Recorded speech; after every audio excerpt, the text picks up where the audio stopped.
morning po sa isa sa God bless. So,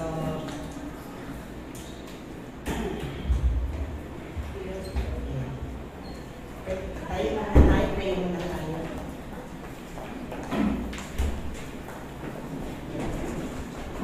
Okay. Panginoon, maraming salamat sa iyo sa mga ito, Diyos. Salamat, Panginoon, sa biyaya mo sa amin. Salamat sa lahat ng pagmamahal mo, Diyos. Narito kami sa bahay, sa mga ito, Diyos, upang patuloy, Panginoon, na makinig ng mga salita mo para sa amin, magsilbing kagalingan, magsilbing kalakasan, magsilbing inspirasyon, magsilbing hamon sa bawat buhay namin. Ang mga salita mo lamang, O Diyos, para sa buhay namin. Lord, i-bless mo ang salita mo, Panginoon. Gagamitin mo lamang ako, Diyos. Ngunit ang lahat ito aking pinagkakatiwala sa iyo, aming Panginoon Jesucristo. Bless every heart, Panginoon, ngayong umaga.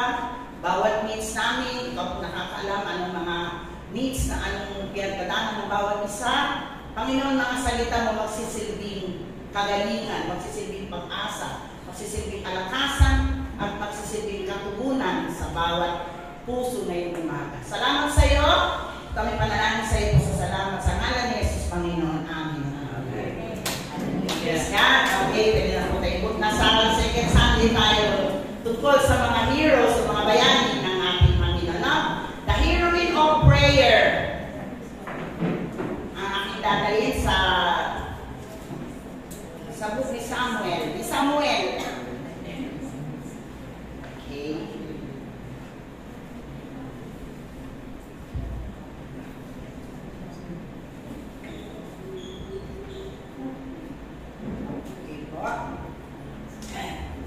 Ang aking dadalhin, the heroine of prayer.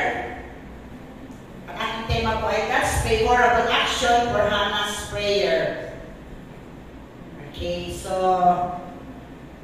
introduction. Sabi diyan, prayer is open admission that without Christ we can do nothing. Prayer is an expression of our faith in God's power, fueled by a desire for more of Him. So nakita natin doon, no? Ang panalangin, bakit tayo nagpre-pray? Lahat tayo nagpre-pray. Alam natin na Diyos ang ating mga panalangin, ito ay isang pagtanggap sa atin para sa Panginoon. Pag wala tayo sa Diyos, walang magagawa ang ating mga buhay.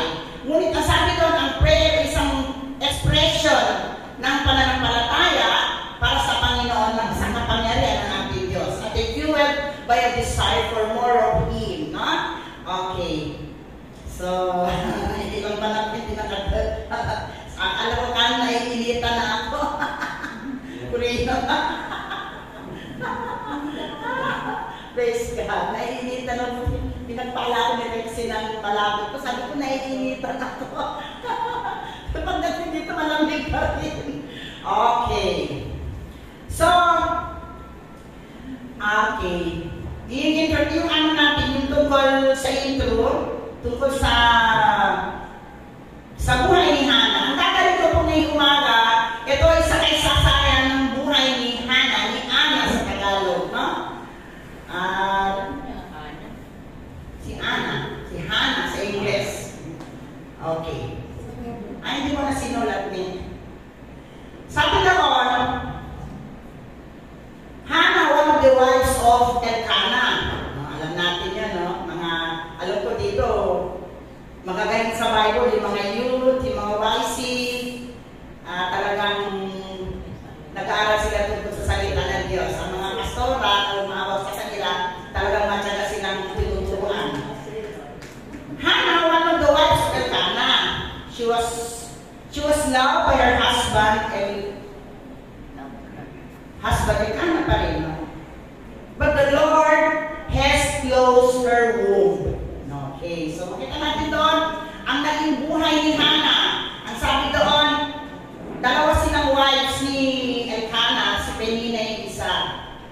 At alam niyo, minsan nagtataka, pastor, sabi ko, bakit dalawang wives ng unang panahon? Kaya pala ngayon sa mga kamusliman, pwede ilang wives ng loob ng tanan. Ang tawag nila doon, kalua, pag mga wives sa bahay. So, makita natin doon si Hannah sa ganung sitwasyon ng kanyang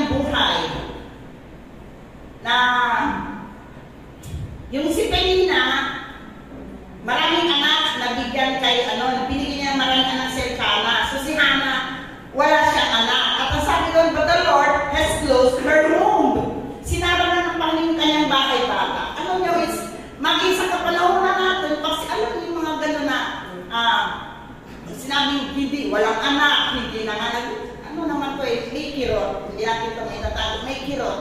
But anyway, tuloy ang paglilingkod sa Panginoon. Diba? O mga babae dyan na sabi nila, na hindi nakakasi.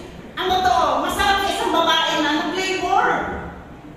Masarap sa isang babae na naranasan ng mga anak. Kaya lang, nagkataon na hindi ka nanganak. Siya, pwede ba natin sabihin, sinara ng Diyos ang bakay bata. Pero hindi, makita natin sa buhay ni Hannah. Anong ginawa niya sa kanyang buhay, sa kanyang pinagdaanan sa buhay na ganyan ay sinara ng Diyos, wala siyang anak. As Elkanah ay si Penina ay panay ang ano sa kanya, panay ang mamubuli sa kanya. Ngayon, titignan natin, ano yung favorable action na binigay ng Hannah ng Panginoon sa pamamagitan ng kanyang panalangin? Anong ginawa ni Hannah? Anong habang ang ginawa niya para maabot niya ang puso ng Diyos, para mapusan ang kalangitan sa kanyang pinagdadaanan? Yes, tayo, naranasan natin, lahat tayo naranasan manalangin. Marami dito, marami na sa atin dito, ay mga dumaan sa buhay na mga medyo matindi, no? Opera sa ulo, opera sa puso, opera sa tiyan, opera sa dito sa breast. Di ba naranasan natin na lahat ng yon? No? Hindi mahirap yung pagdaanan sa buhay ng ganung klase ng mga pagdadaanan natin sa buhay. Pagsalamat sa Panginoon, narito tayo ngayong umaga, sama-sama tayo sa presence ng ating Panginoon. Praise sabi doon, ano yung number 2, bakit na, anong naging hagbang ni Hannah? Anong kalakasan sa kanyang buhay para magpatuloy siya sa Panginoon, para maging matatag siya, para ma-overcome ang lahat ng bagay na yun? Ano ang kanyang way po na ginamit para sa kanyang buhay? Prayer. Panalangin ni Hannah, nagtudyog, panalangin ng naging buhay ni Hannah para maranasan niya yung favorable action ng Panginoon sa kanyang buhay. No? Tingnan natin yung mga reason ng pagiging matatag ni Hannah. No? Sa kanyang pagiging infertility. No? Infertility siya. No? Naranasan itong pinakamasakit na parte sa buhay ng isang babae pag naging infertility ang babae. Pero hindi sa lalaki naman. May nangyayari diba? Ang babae ay hindi siya pag fertile ang babae, meron naman si lalaki man ang hindi fertile.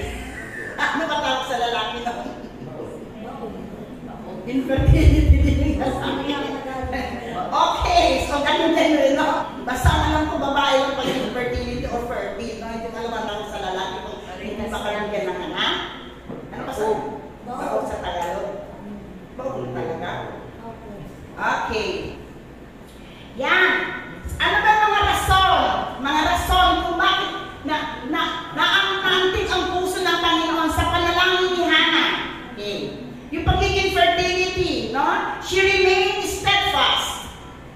Okay, no? She remained steadfast. Ano sabi sa 1 Samuel 1:10? At siya ay nanalangin sa Panginoon ng buong paghihigpis ng kaluluwa at tumangis na mainag. Ito lang ang buhay niya. Ito lang ang buhay niya. Sa mga pinagdaanan niya sa kanyang buhay. Hindi natin alam kung ilang taon siyang walang anak. Nakita pa natin doon si Hannah na kung kanino-kanino lumapit, meron. Kadalasan, pag meron mga problema na yan, may pinagdadaanan sa buhay, may kabiguan sa buhay, hindi mga anak, hindi ilang taon na, 10 taon na. 10 taon na hindi nakakapanganak, hanggang ng 15 years na. Meron ganun nagiging na siya. Dahil nagiging hopeless ang kanyang buhay. Pero si Hannah hindi naging hopeless. Si Hannah hindi siya nagwala ng pag-asa. Patuloy alam niya ang Diyos, alam niya yung kilala ng Diyos, ay Diyos ng mga Diyos. Makapangyarihan Diyos.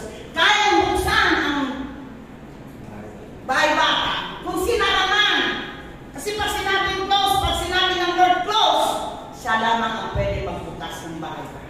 Anything sa buhay natin, pag may problema tayo, malalang ang problema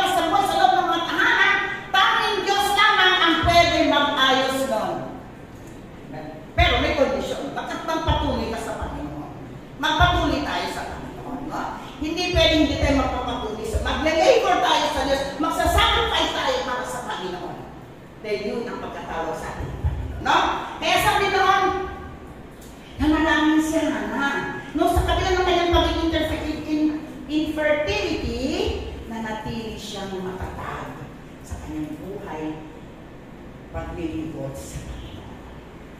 Amin po ba tayo? Amin po ba tayo, mga kapatid? Mahal ko kapatid sa Panginoon. Nakatayo si Pastor Rebecca.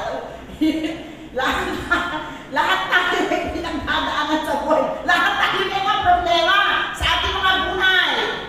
Hindi mo po sabihin magandang trabaho, marami kang pera, may sasakyan mo na, magandang bahay mo, wala ka ng pinagdadaanan. Hindi ako naniniwala doon. Lahat ng pinagdadaanan sa buhay, personal life, sa family, sa mga kapatid, sa lalaki, sa anak.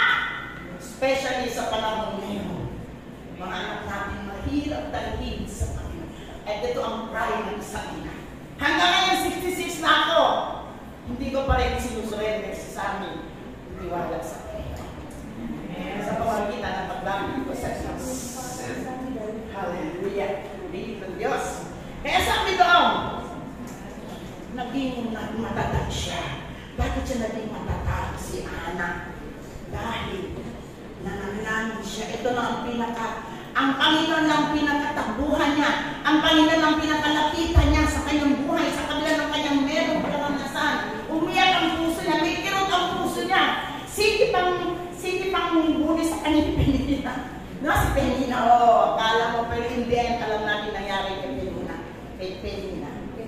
Mahirap din sa isang lingkod ng Diyos na, kakaganyan-ganyan ni Penina kay Ana. Binubuli niya si Ana. Pinuprovoke niya si Ana para maghain. Masama yun. Masama din nakita natin isang bagay, isang party dito. Mahirap natin kakalabanan yung nagpilit sa Panginoon. Tanda natin yan mga kapatid, ha? Mahirap po yun ang isang lingkod ng Panginoon ating kukutyain o dudustain. Mga Tagalog na yan, mga malalalim na yan. Kaya sabi doon, si Hana, ang pinakatabuhan niya ang Panginoon walang iba. Hello, tayo ba? Pag may pinagdadaanan sa buhay ba? Pag in times of problem, in times of trouble, Psalm 46:1, si Lord ba ginagawa natin refuge ng buhay natin? Sa pamamagitan ng si Lord ang mga ating tagbuhan sa ating mga buhay. Pupunta ako sa mall, marami akong pera. Doon maglilibang ako. Pwede ka magpunta sa mall, magkape-kape ka sa Starbucks, sandali. Pag-uwi mo sa bahay, doon pa rin ang problema. Namimiss natin, pero kung ilalapit natin sa Diyos sa bawat buhay natin, bawat pagbulan natin, kung Panginoon natin natin pinaglalaanan, pinaglalagaan natin mga problema, very good. Katulad ni Ana, no? Naging matatag siya dahil sa kanyang paglapit sa Panginoon. Yun ang kanyang pinaka-outlet, ang tumamis na mainam sa Panginoon sa pamamagitan ng kanyang panalangin. Ano pala yung D? Ito, persecution. Diba, no? Persecution, insulted by her enemies. Ito si Penina, saglit lang binanggit sa Bible dito ni Penina. Saglit lang siya, briefly lang ang mag-mention kay Penina. No? Pero sa kabila ng persecution na pinagdadaanan ni Ana, in 1 Samuel 1:6, at minumungkahi siya mainam ng kanyang kagaw upang gamutin siya sapagkat sinarhan ng Panginoon ang kanyang bahay. Grabe pang-insulto na nararanasan ni Ana kay Penina, no? Yaw niya yung marami ako anak, 10 anak na bilang kay Ana. Ikaw, kahit anong gawin mo, wala kang anak. Hindi mo naranasan mag-late. Diba? Talagang palapak ang limuno sa kapit. Sige, lutuhin mo pa yun. Mga ganun, no? Pero, makita natin doon, si Ana, sa kabila ng infertility, persecutions, sa kanyang kaaway, nananatili siyang nananangin sa Panginoon. Nananatili siyang bumibitaw sa ating Diyos. Nananatili ang pagiging obligated. Hindi siya nag-rebelde, hindi siya nagwala, hindi siya gumawa ng manlaban sa paningin ng ating Panginoon. Kundi Diyos lamang ang alam ng tanging kakampi niya sa kanyang buhay. Diyos lamang ang tanging alam niya nang pwedeng tumulong. Diyos lamang alam niya ang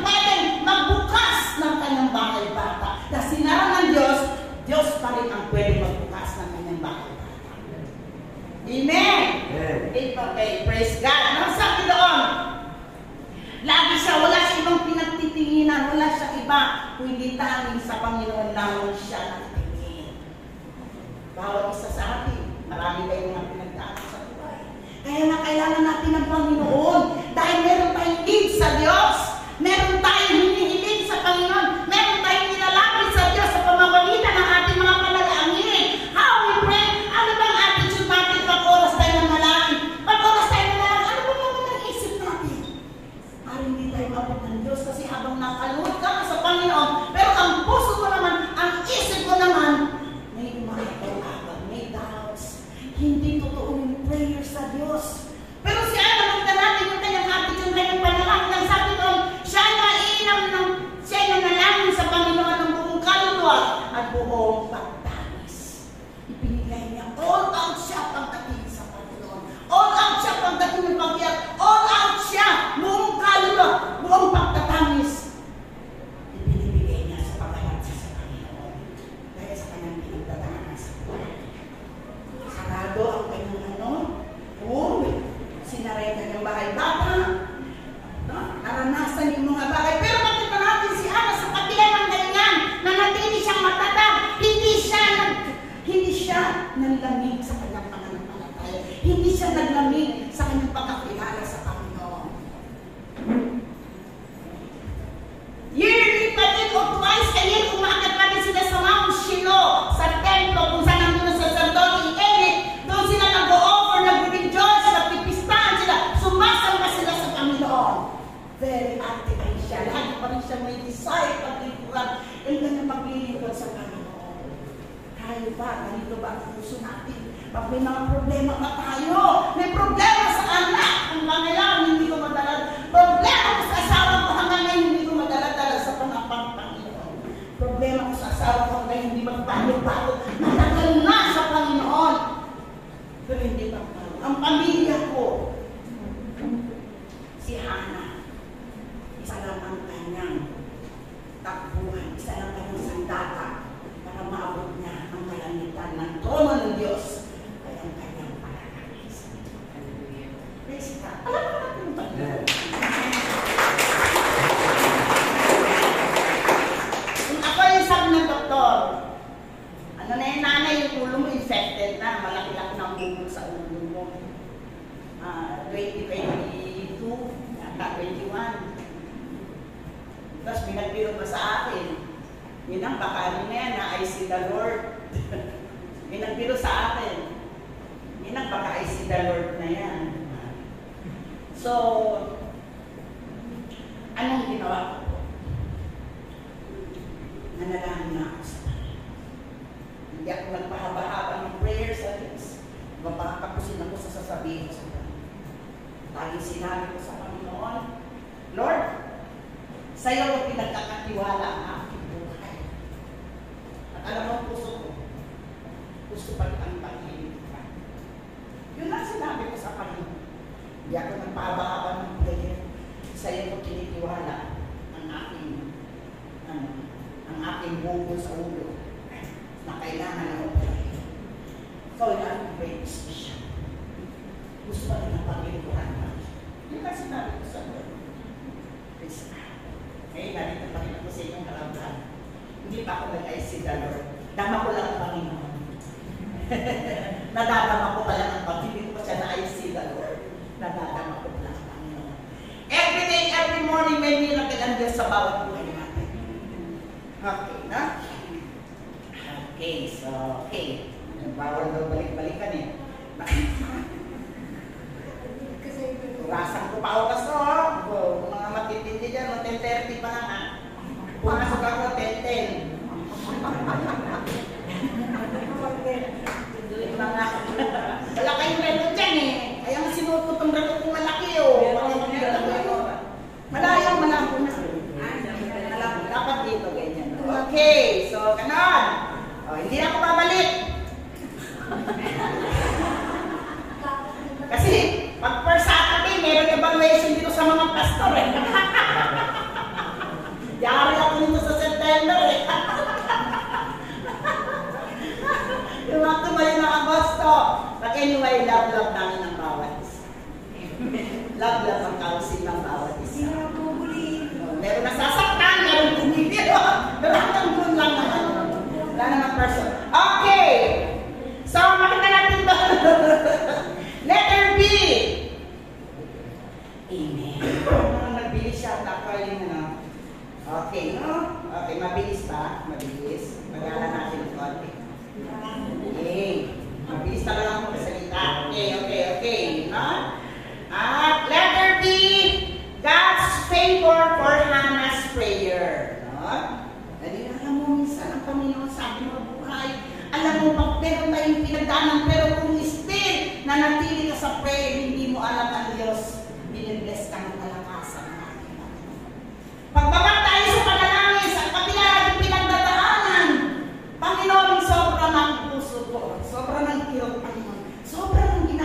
ipanalangin ang Panginoon sa kanyang buhay. Consistency in faith, no? Si Hannah, no? Tingnan natin, yung may mga problema dyan, yung mga pinagdadaanan dyan, paano tayo maglingkod sa Panginoon. Yan. Consistency in faith, no? Sabi doon sa 1 Samuel 1:9, sa gayon bumangon si Hannah, pagkatapos makakain sila sa silo, at pagkatapos sila ay makainom, ngayon si Eli, na saserdote ay nakaupo sa upuan niya sa siping ng haligi ng pintuan ng templo.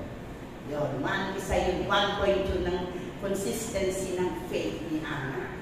Diba? Tayo, pag tayo, tatabangan naman tayo mag-church. Mag-church tayo. Huwag mag-intay na yung problema natin pag hindi tayo mag-church. Kung walang pamasahe, pwede maghirap. Mayroon kay pastora. Ako talaga madalas makailang kasi ako ang malayo naman dito eh. Yaman ang aming pastora. Yaman ko, Lord. Diba? Alam din naman ako pwede manghirap kay pastora. Yan, ito lang ang pinakamalayo dito mga talagaan. Sacrifice for the Lord. Dahil noon, kahit naalala ko, may ano pa, lagi pa ako nauuntog sa jeep noon. Alam niyo yung mga ganang pinagdaanan ko, suffering sa presence ng Lord. Just to serve Him. Tuloy-tuloy yung service ko sa Diyos. Biyaya ako, hindi nyo lang alam, biyaya ako, uwi ako, maglas ako mauntog sa jeep. Pagtingin ko, sakit, pagtingin ko gano'n, may dugo yung kamay ko. Nagkandalugo-dugo yung ulo ko. Hanggang sa, ayoko naman maawa sa akin noon eh. Basta sa Lord, para sa'yo ito. Lahat ng pagtitiis ko, para sa'yo, Panginoon. Basta sa Panginoon nagkadugo ko yung ulo ko, minsan sa unan. Pag matutulog ako sa unan, nakita ko yung unan ko, pag-isip ko sa umaga, meron siyang parang patak-patak. So, hindi na siya mabuti. Kailangan na siyang perahin. Yun ang nangyari sa akin. Yung mga sufferings pero in spite, meron ako pinagdadaanan mo. Ang Panginoon yung ating kalakasan. Siya yung inspirasyon ko.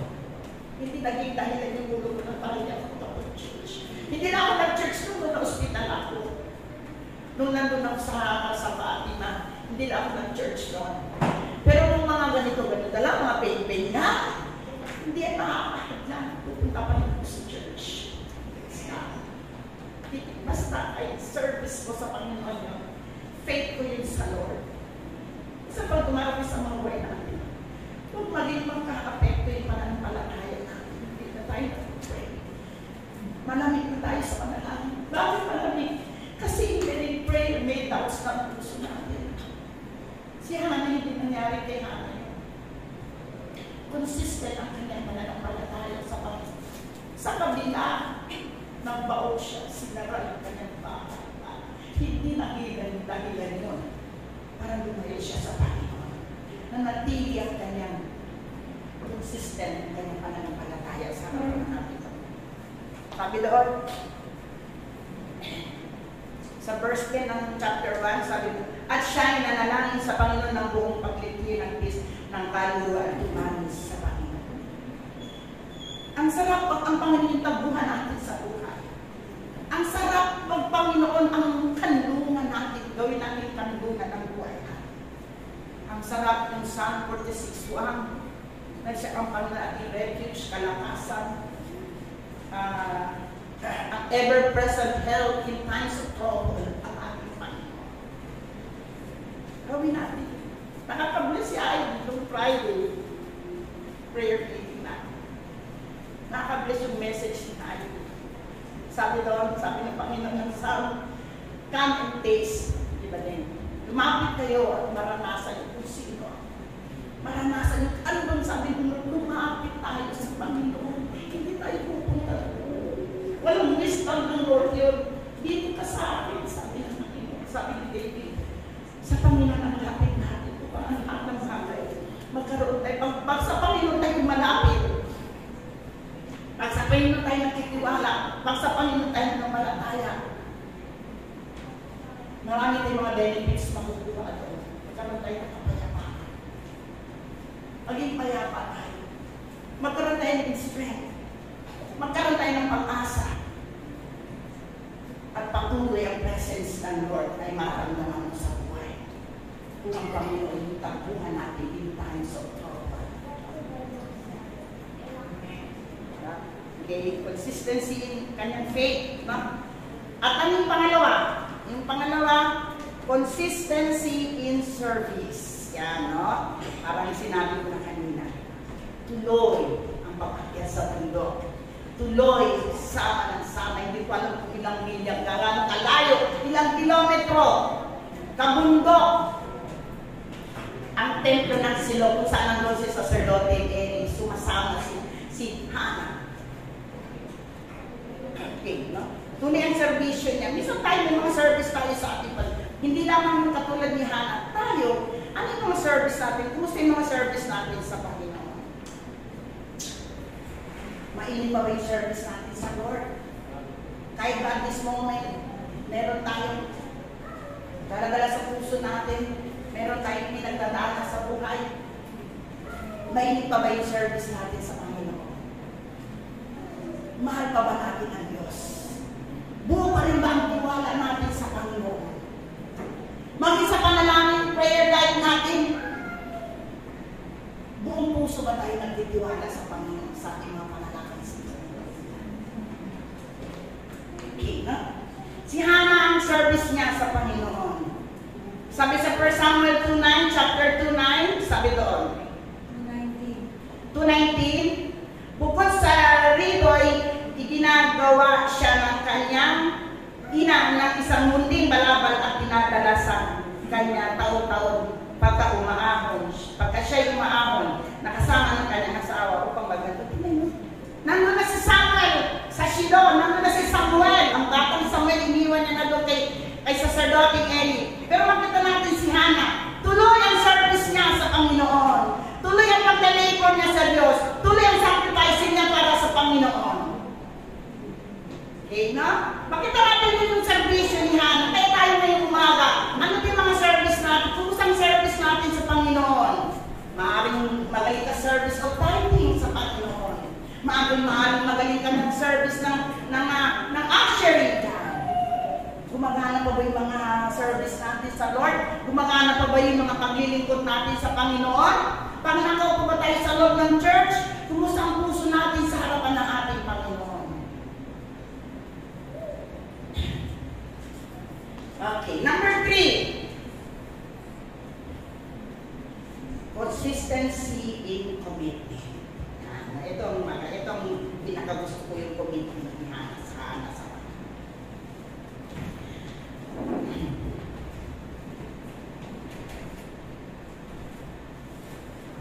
Si Anna ay wala. Consistency in commitment. No? 1 Samuel 1:14. At siya'y nananatan ng isang panata at nagsabi, O Panginoon ng mga hukbo, kung tunay na iyong lilingunin ang pagkapigati ng iyong lingkod at alalahanin mo at hindi kalilimutan ng iyong lingkod, kundi iyong pagkakalooban ng isang anak na lalaki, sabi niya, ay akin nang ibibigay sa Panginoon sa lahat ng karawan ng kanyang buhay at walang pang-ahit na daraan sa kanya. Ito yung naging commitment ni Hannah sa Panginoon. Ito yung naging promise niya sa Panginoon. Lord, sabi niya habang nanalangin siya sa templo, nakakala ni Eli ay nakapikit siya pero bibig na lang niya gumagalo. Akala ay lasing. Hindi niya alam sa moment ang panalangin si Hannah sa nakikipag-nilig siya sa Panginoon sa pamamagitan ng kanyang panalangin sa Panginoon. Nangako siya sa Panginoon, kung bibigyan mo ako ng anak, Panginoon, commitment niya sa Lord. Akin siyang ihahandog sa iyo. Hanggang sa kanyang, lahat ng kaarawan ng kanyang buhay ay iihandog ko sa iyo. Ibig sabihin, walang daraan ng pang-angit. Ibig sabihin, buong-buong niya ibibigay ang kanyang anak sa Panginoon. Ibig sabihin, buong-buong niya i-offer si Samuel sa Panginoon. Kaya ganoon lang yung commitment ni Anna sa Panginoon. Kaya ito yung mga bagay na sa pagiging ito yung mga nakuha niya yung favor ng Panginoon sa kanyang buhay dahil sa kanyang pananalig sa Diyos. Sa naging buhay niya. Kaya sabi doon, at akin nang ibibigay sa Panginoon sa lahat ng araw ng kanyang buhay at walang pang-ahit na daraan sa kanyang ulo. Tayo may mga commitment tayo sa ating Panginoon. May mga prayer of commitment tayo sa Diyos. Meron tayong mga binitawang salita sa ating Panginoon. Kumusta yung mga salita natin sa Diyos? Kumusta yung mga commitment natin na ibigay natin sa Panginoon? Praise God. Meron pa tayong binitawang pangako sa Diyos?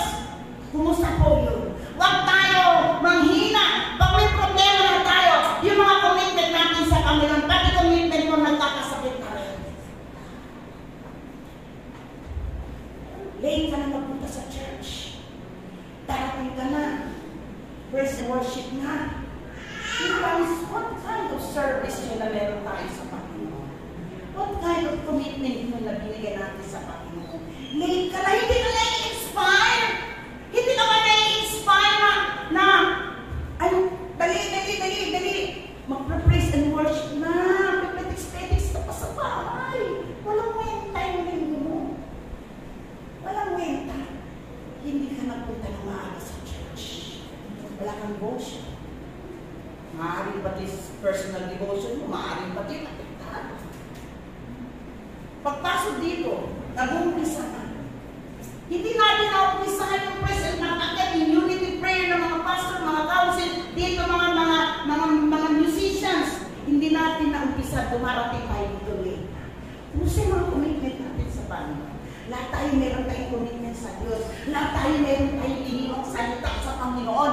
In times of init, in times of pagpera, in times of walang sakit, tayo, pag dumating yung bagay na yun, apektado yung commitment natin sa Panginoon.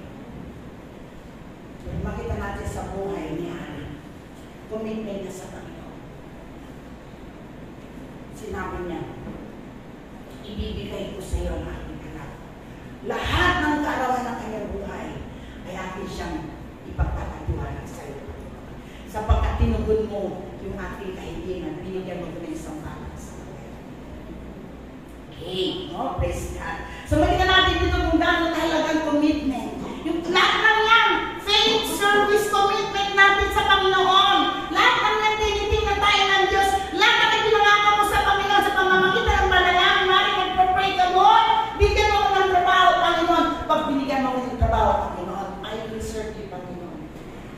Ibubuhos ko, hindi ako manginigis, Panginoon, sa pag-ibig sa iyo. Magpapagamit ako sa iyo. Meron tayong mga commitment, meron tayong mga service sa Panginoon ganyan. Kumusta na po yun? Buhayin natin yun.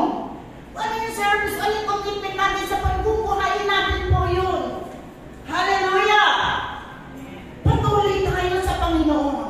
Huwag tayo madala sa ating mga problema. Huwag tayo sa kabiguan. Mga anak natin, di natin magkakasama sa church. Mga anak natin, anong ginagawa? Mag-pray ka sa Panginoon. Kay Ana, hindi siya sumuko. Hindi lumaban siya sapagkat kilala niya kanyang Diyos sa kanyang buhay. Hindi siya napanghinaan ng loob. Wala siya kalab, binubuli siya ni Penina. Inaasar siya ni Penina. Ginagali siya ni Penina. Pero hindi naging daan yun para si Ana ay hindi patuloy manalangin sa Diyos. Hindi lahat ng bagay, kanyang buong puso, kaluluwa, buong tangis, siya ay manalangin sa Diyos. Ang Panginoon ng kanyang taguhan, ang kanyang dapitan, ang Panginoon ng kanyang pag-asa ng kanyang buhay. Kung kaya, sa pamamagitan ng lahat ng bagay, mga rason na yon, naabot niya ang pintuan ng kalangitan ng ating Panginoon. Okay ba? Amen po ba dyan? Praise the Lord. Palakpan natin ang Panginoon. Hindi naman sa akin. Hindi sa akin. Wala pang hindi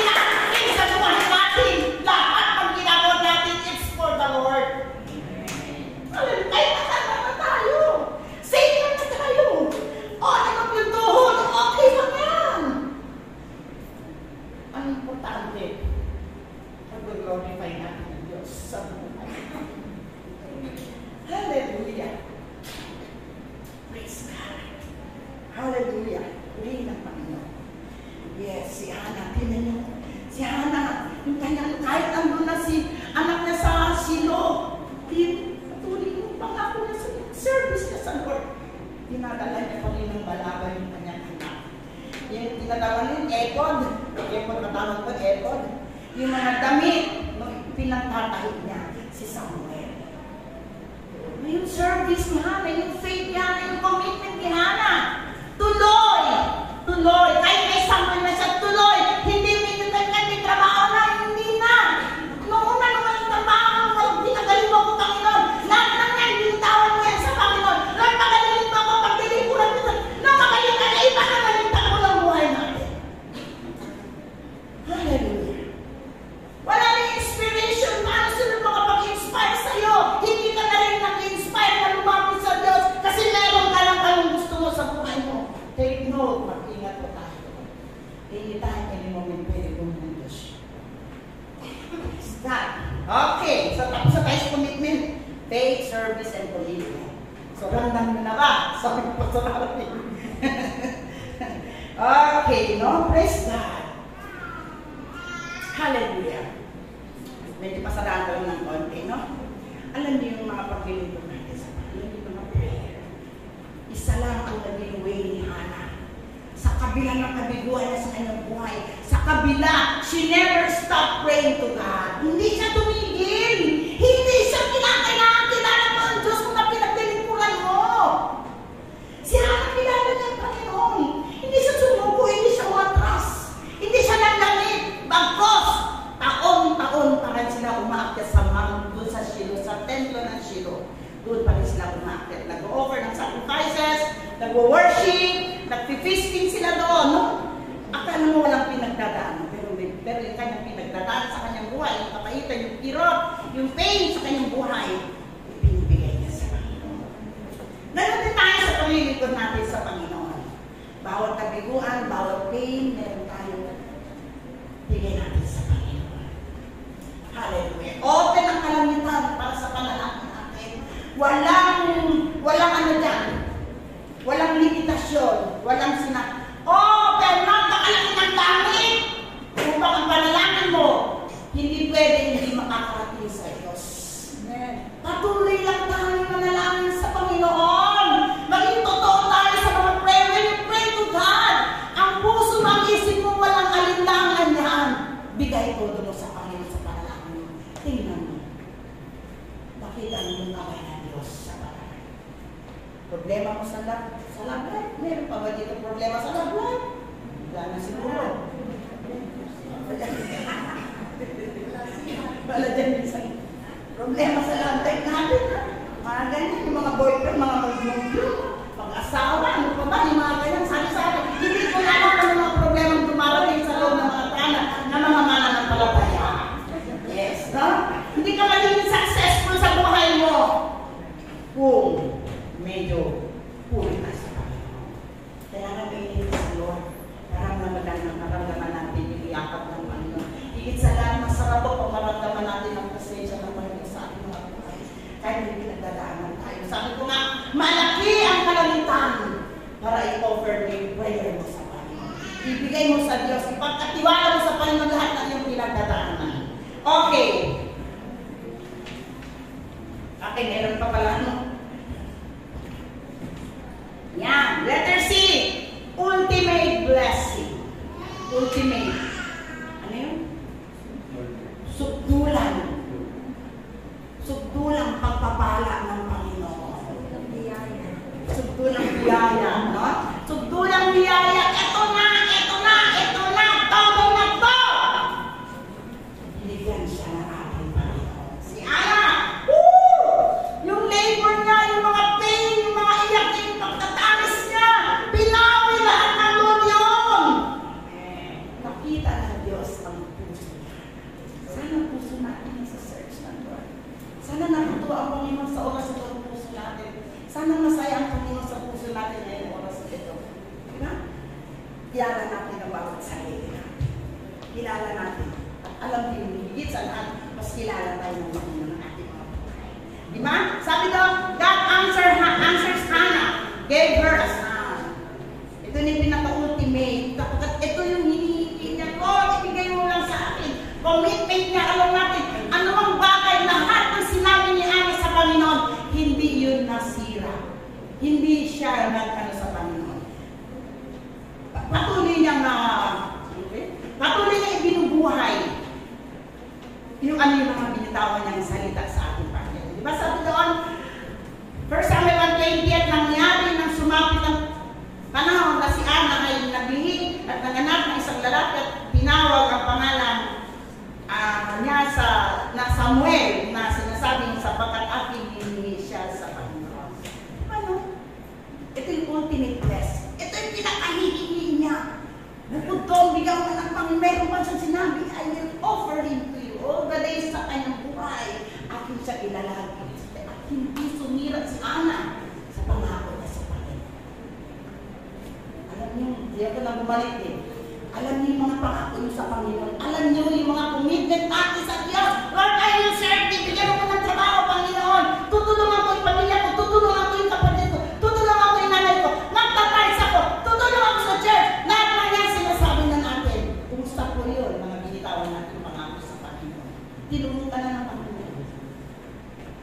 Commitment natin sa Diyos. Okay.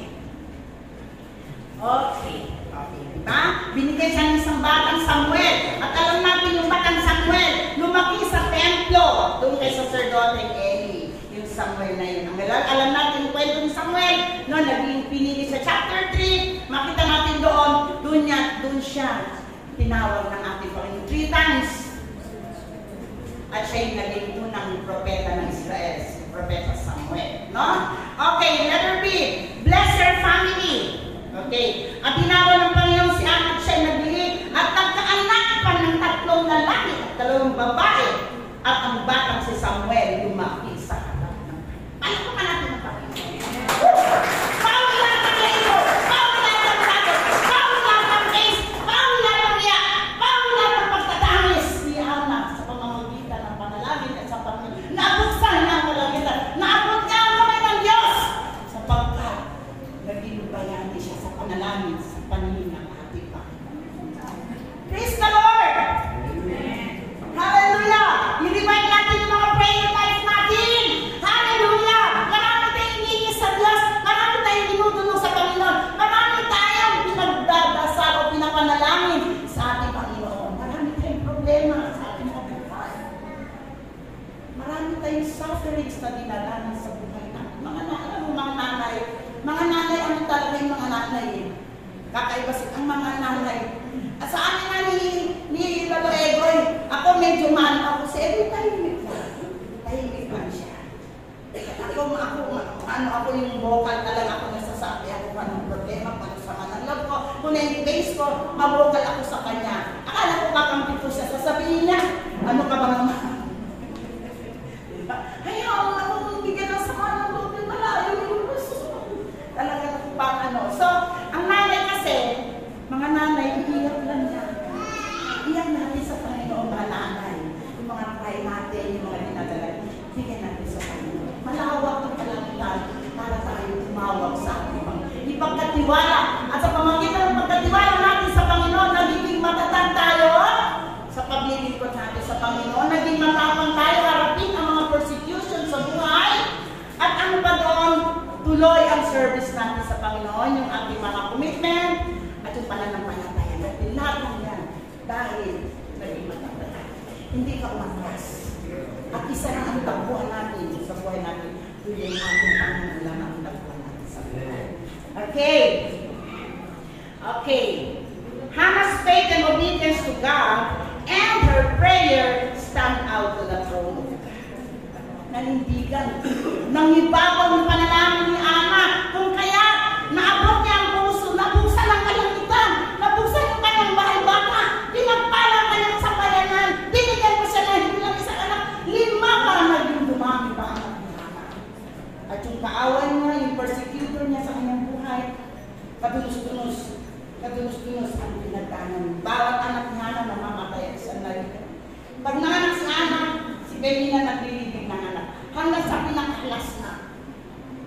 Mauubos yung anak niya kakalibing. Habang nanganak si Ana, yung anak niya nauubos kakalibing. Hanggang maging 2 na lang yung anak ni Benina. Usap siya kay Ana. Sabi niya, tulungan mo ako. Ipanalangin mo ako sa Panginoon mo na ang aking mga anak ay hindi ito mamamatay. Napakabay mo. Tao ng Diyos yan. Pinag-pray na sa Panginoon.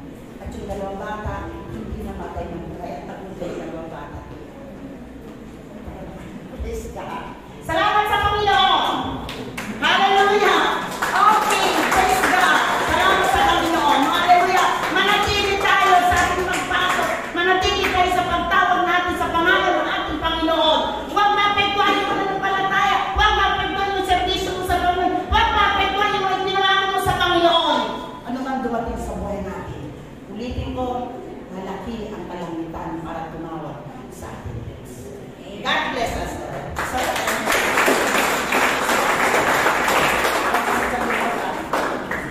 may utang na lang po. Utungan mo. Praise the Lord. Siguro. Thank you, Pastor Rebecca. Alam niyo po ba na makikita natin kung gaano ka-powerful ang prayer?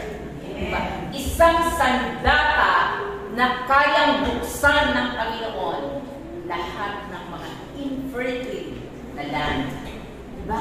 Sabi natin sa kahit na, alam niyo, natutuwa ako doon sa pagkakabanggit niya, na sinarahan ng Diyos,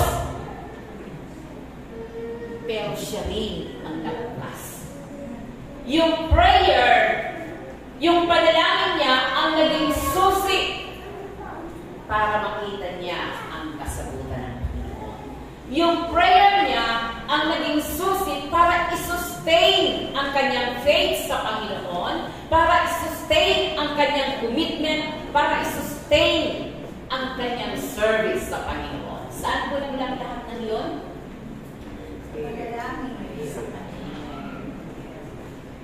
At ang blessing, nakikita niya yung favor, action ng Panginoon sa kanya. Nirelease ng Diyos, sabi niya, the ultimate na blessing, lahat ng sinara ng Diyos, binuksan niya ng bagong daan. Pero baka naman. Kaya, napakalaking bagay ko na makakitan sa akin. Anumang mga land na sinasara ng Diyos sa iyo, tinuturuan tayo ng Panginoon, lumuhod at manalangin. At makikita po natin ang favor ng Diyos. Kaya palang buksan ng Panginoon, di ba? Alam niyo na po ba sa kanyang sinabi na yung mga rason ng pagsasara ng Panginoon. Wala na, hindi na infirmity, persecution. Pero sinustain siya ng Diyos because of her prayer.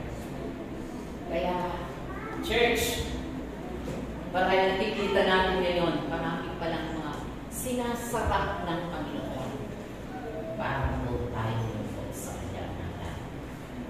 At ang tatlong sustenance, faith, service, and commitment. Nakanta niya ang cultivate at borobon na action. Student, thank you. Gupot.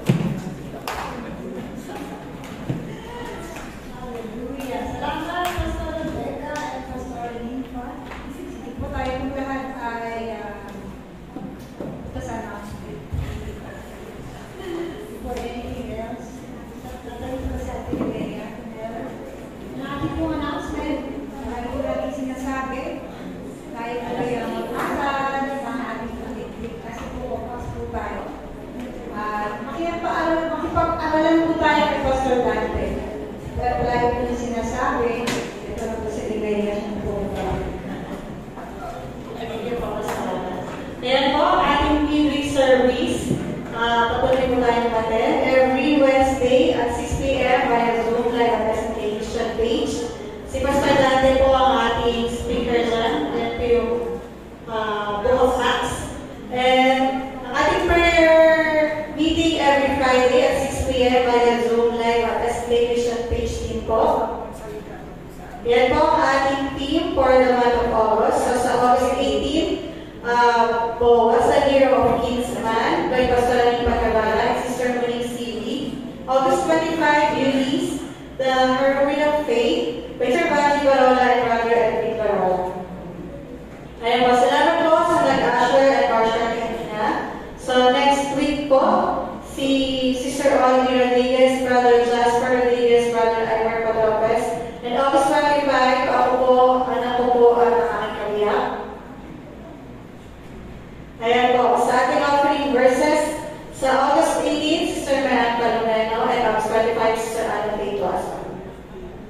Ayan, every first Sunday of the month, patuloy po natin ipanalangin ang may mga karamdaman. At kung kayo natin mag-fasting din po tayo. At ang ating face-to-face prayer meeting po every last Friday of the month 4 to 5 p.m. Dito rin po yan sa church. Ayan po, attention po, mamaya po yan. After the service po yung pastora. Okay po, yung mga accountability leaders po. Ayan, reminder din po sa ating mga voluntary pledges. So, by, ano po ang ating deadline yan? By 3rd week of December. Pero kung kaya po natin makapagpili ng maaga para masustain natin yung needs ng ating music needs din po.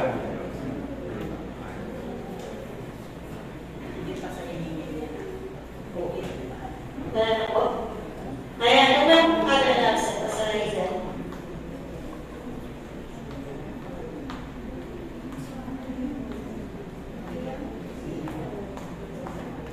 Young people, start po ang evangelism seminar with Pastor Aileen mamaya. So again, bring scissors, meron po kayong gawain. After the service, Brother Joel, Brother Bernard, Pastor Dante, Brother Edwin, Brother Dog. Sister Heidi, Sister Vanji, may ano kasama ka sa meeting after the service. Thank you. Accountability leaders po. Sa Wednesday po, alam ko may gawain po. Mamaya, Pastor Jenny, after ng meeting na nakatawid. So, magla-lunch po mo kami. Tama po. Sige po, sige po kung wala na po, tayo ito may para sa closing prayer.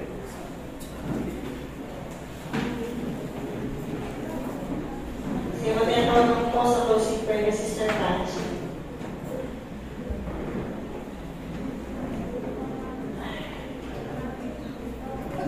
Let's all pray. Let's bow our heads. Let's open our eyes.